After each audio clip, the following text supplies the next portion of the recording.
Assalamualaikum warahmatullahi wabarakatuh. Selamat pagi, salam sejahtera untuk kita semua. Yang saya hormati Bu Evi selaku dosen mata kuliah akuntansi manajemen. Di sini saya ingin memaparkan sebuah materi tentang pengantar akuntansi manajemen. Sebelumnya saya izin memperkenalkan diri dulu. Nama saya Ridho Fadliansa, NPM 2075-2028, semester 4, Prodi Akuntansi Bisnis Digital, kelas A. Pengertian akuntansi manajerial. Akuntansi manajemen adalah penyediaan informasi akuntansi bagi pengguna internal perusahaan. Akuntansi manajemen adalah sistem akuntansi internal perusahaan dan dirancang untuk mendukung kebutuhan manajer akan informasi. Berbeda dengan akuntansi keuangan, akuntansi manajemen tidak terikat oleh kriteria formal. Selanjutnya yaitu kebutuhan informasi manajer dan pengguna lainnya. Ada 3, yang pertama perencanaan, yang kedua pengendalian, yang ketiga pengambilan keputusan. Yang pertama yaitu perencanaan. Formulasi aksi yang terperinci untuk mencapai tujuan tertentu adalah aktivitas manajemen yang disebut perencanaan atau planning. Perencanaan memerlukan penetapan sasaran dan pengidentifikasian metode-metode untuk mencapai sasaran tersebut.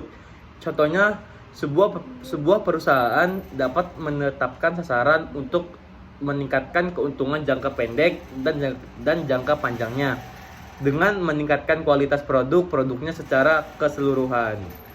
Yang kedua yaitu pengendalian, yaitu aktivitas manajerial untuk mengawasi implementasi rencana melakukan perbaikan yang diperlukan disebut dengan pengendalian atau controlling. Pengendalian biasanya dicapai dengan memperbandingkan kinerja yang sebenarnya dengan kinerja yang diharapkan.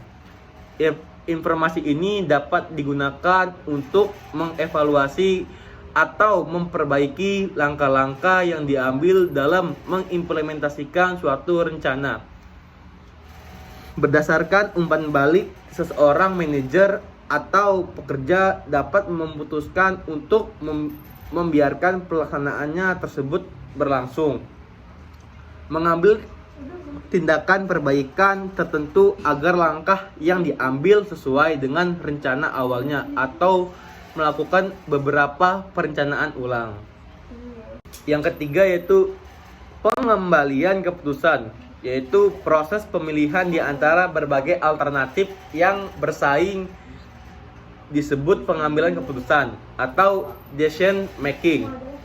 Fungsi manajerial ini berkaitan erat dengan perencanaan dan pengendalian sehingga manajer tidak dapat membuat rencana dan mengendalikan kegiatan organisasi dengan baik tanpa mengambil keputusan terhadap alternatif tersebut. Baik, selanjutnya yaitu peranan akuntansi manajemen.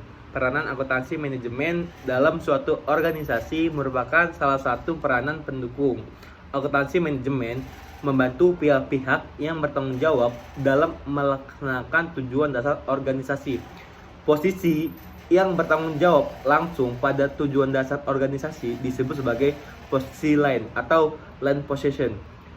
Posisi yang sifatnya mendukung dan tidak bertanggung jawab secara langsung terhadap tujuan dasar organisasi disebut sebagai posisi staff atau staff position.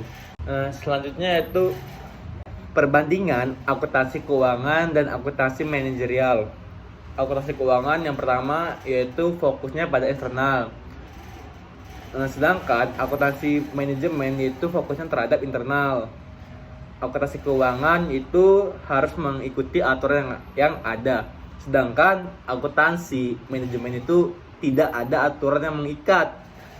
Akuntansi keuangan memberikan informasi keuangan yang bersifat objektif. Sedangkan akuntansi manajemen memberikan informasi keuangan dan non-keuangan yang bersifat subjektif. Akuntansi keuangan itu berorientasi terhadap historis, sedangkan akuntansi manajemen itu menekankan kepada masa depan. Akuntansi keuangan itu pun juga memberikan informasi tentang perusahaan secara keseluruhan. Sedangkan akuntansi manajemen mengevaluasi dan keputusan internal berdasarkan informasi yang terperinci.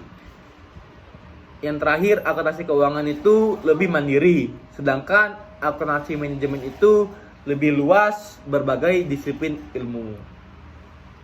Selanjutnya yaitu akuntansi manajemen dan kode etik, yaitu perilaku etis.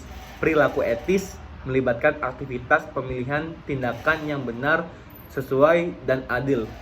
Kesediaan untuk mengorbankan kepentingan seseorang demi kebaikan kelompok merupakan inti dari tindakan etis. Selanjutnya yaitu kode etik perilaku perusahaan.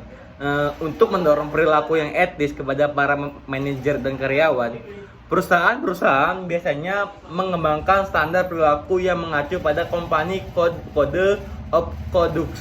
Sebuah kajian singkat mengenai sejumlah kode perilaku perusahaan menunjukkan beberapa kesamaan. Bagian terpenting dari kode perilaku perusahaan adalah integritas pelaksanaan tugas dan keputusan terhadap peraturan hukum. Kode-kode perilaku tersebut semuanya juga melarang untuk menerima suap dan hadiah yang pantas, transaksi dengan orang dalam, dan penyalahgunaan informasi dan aset perusahaan. Baik, cukup sekian materi yang dapat saya sampaikan. Apabila ada kata-kata yang kurang berkenan, saya mohon maaf. Kepada Allah saya mohon maaf pun. Wabillahi taufiq wal hidayah. Wassalamualaikum warahmatullahi wabarakatuh.